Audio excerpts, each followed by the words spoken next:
বিদেশ হচ্ছে না কোথাকার? এটা বোন কাকু শোভানগর। এইখানে কে আছে?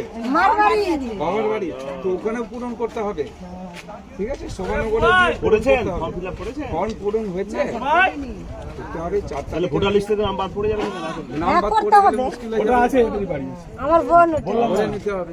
হ্যাঁ, করান করান, দেরি করবেন না। সবারই করে নিতে হবে কিন্তু। আর সবারই ভোটার লিস্টে নাম উঠবে, কোনো ভয়ের কিছু নেই। শুধু একমাত্র যারা এখন বাংলাদেশ থেকে আসছে ওদের হবে না। 2002 এর পরে যদি কোনো মুসলিম সম্প্রদায় আসে তাহলে ওদের হবে না, কারণ কিছু করার নেই, ওদের তো উপরেই ওদের জায়গা। এরা আসছে কেন? হিন্দুদের সবারই হবে, হিন্দু, শিখ, বৌদ্ধ, খ্রিস্টান, জৈন, এরকম যারা আছে ওদের সবারই হবে। ফর্ম ফিল আপ করে জমা দিন। আমরা যেটা বলি, ওই যে বলে দিয়েছিলাম না যে আমাদের হচ্ছে সিএএ, ঠিক আছে, সিটিজেনশিপ অ্যামেন্ডমেন্ট অ্যাক্ট, এতে আমরা সবাইকে বলেছি এই 6টা সম্প্রদায় এরা যদি এখানে আজকেও আসে তো 2000 যেমন বলা হয়েছে 2024-এর 31শে ডিসেম্বর পর্যন্ত সবাই ওটা করবে, কোনো অসুবিধা নেই ওদের জন্য। কিন্তু যারা উজবেকিয়া, যারা এখন আসছে বাংলাদেশ থেকে, যারা এই মুসলিমরা ইচ্ছা করেই আসছে, তো ওগুলো মুসলিম তারা থাকবে।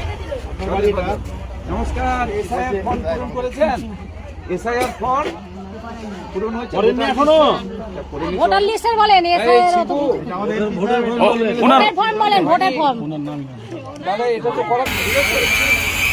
নিলেন তাহলে এমপি সাহেব এমএলএ এমএলএ সাহেব মহিলা মোর্চার জেলা নেত্রী, আমাদের রাজ্যের নেত্রী ওই তো রাস্তা উদ্বোধন করে ওই রাস্তার জন্যই হচ্ছে এসব পূরণ হচ্ছে। চলুন, চলুন। হয়ে গেছে? হয়ে গেছে, সব হয়ে গেছে। এই তো বাড়ি। SIR পূরণ হয়েছে?